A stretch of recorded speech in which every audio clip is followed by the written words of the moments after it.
tomorrow, would you potentially show up to the funeral a few days later?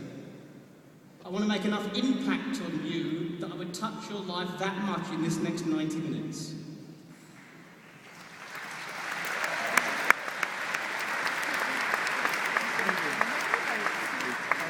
And you have to ask yourself the question, if you were to die tomorrow, who would mourn your loss? And if there's only a small group of people, you led a life of small influence. You see, every one of you has gifts that you came here to share with the world. And out of your smallness, out of your insecurity, if you don't share it, I would say you're being selfish. Get the focus off of you and get it onto how you can serve. You don't realize the gift that you have. I'll tell you an interesting story. A young boy woke up on Christmas Day, and he was happy and he was excited. He was 6 years old. Maybe you can remember that, a feeling like that. How many of you can remember the good feeling of being a kid at Christmas time? Raise your hands. And he ran downstairs excitedly to open his gifts. And he opened the first one, and he was shocked and surprised. He said, hey, this is the same gift they got me last year. He opened up the next one. He must have made a mistake. Opened up the next one. Hey, it's the same gift. Third one, hey. Fourth one, hey. Fifth one, hey. Sixth one, hey. And finally he had enough. He ran upstairs as fast as he could. Mom, what happened? Why did you do what you did? It's like you just wrapped up last year's gifts and gave them to me all over again. Why did you do that? Why? And she looked at him and she said, because you haven't used them yet.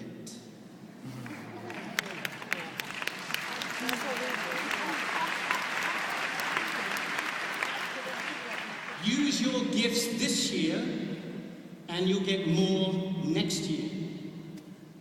And then she said, share your gifts this year and you'll get double next year. Are you going to share your gifts before it's too late? Sometimes we don't recognize the power that's inside of us. So if it's okay with you, what I'm going to do is I'm going to go walk you through today how I've kind of got to where I am. I can tell you a story really about myself, if I may.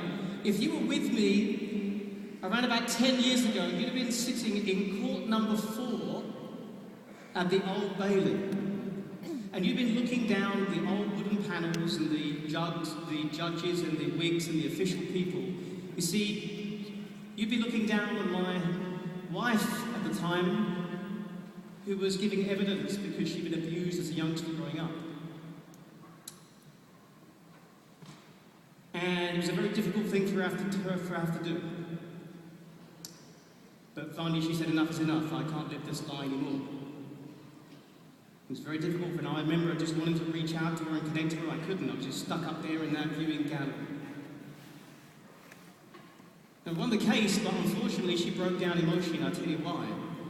Because even though we won the case, she couldn't deal emotionally with the fact that her mum and her aunties and her uncles and her brother all gave evidence for the defence. Can you only begin to imagine how difficult that was? So she broke down. I didn't know what to do. She was freaking out. I didn't know what to do. I didn't really know any NLP, any mindset stuff. I had my own business. It had done very well. Business had brought in £21 million at this point. Didn't matter. All the money in the world didn't matter. And then I checked her into Priory Hospital. She was in there for 6 weeks and it wasn't working. She wasn't getting any better. And then one night, on my own at home, when she was in the hospital, I came across the infomercial from Anthony Robbins. Anybody here heard of Anthony Robbins?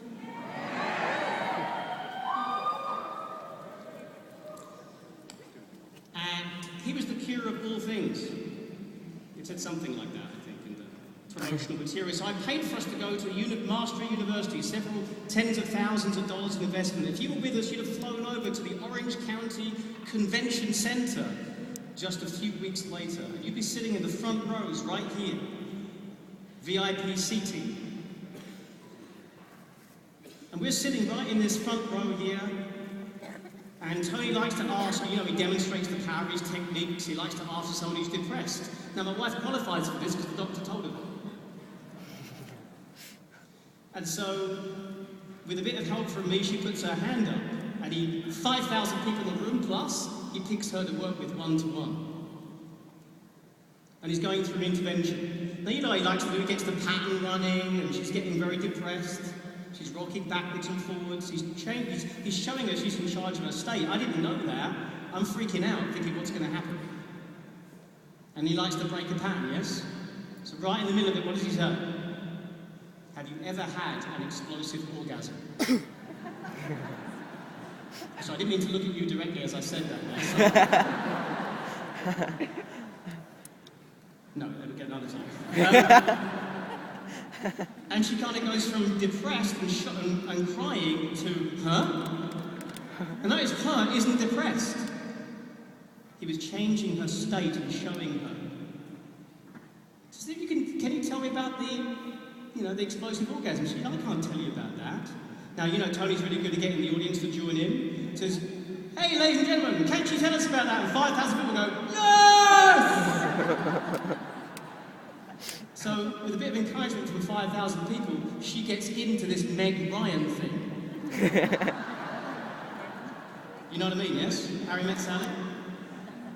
And so she's there, and with a bit of coaxing, and Tony's really good at getting people into stay. She's kind of, the state in her is building up. It's like it's building up, and it's building up, and it's like, it's really building up, it's getting there, it's getting there. I'm thinking this whole thing's building up. I'm just looking at her thinking, I haven't seen this before.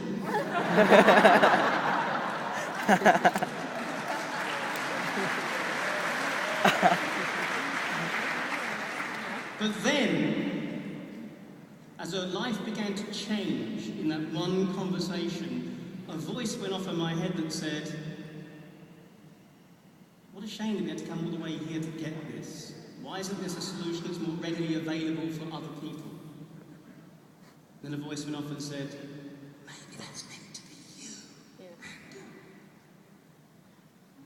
Which of course was closely followed by another voice that said, who the bloody hell do you think you are?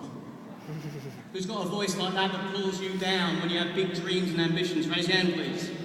So I forgot about it. I think, it's too big for me. I thought I couldn't be like that guy. He's too good. I could never dream of doing something like that. I wanted to, but I thought that I couldn't. Until the very end of the seminar, Robbins has you pair up with a stranger. And you sit cross-legged and you look directly into their eyes and you send them all this love, all these good feelings, all this connection. And I can't find a partner. And then I ask myself a better question. Maybe my partner ought to be Anthony Robbins.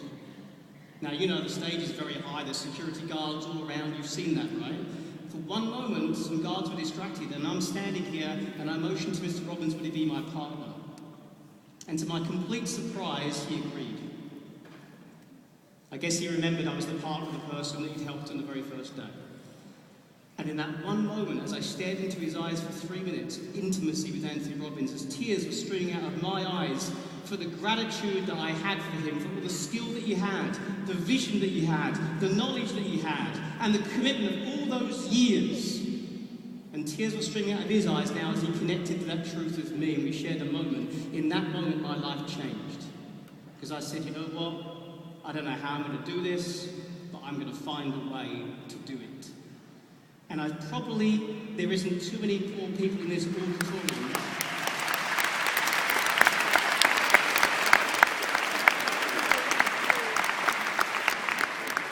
There probably isn't that many people in this auditorium more proud than me to be sharing the stage 10 years later with the guy that got me started. Let me hear it for Anthony Robbins, please.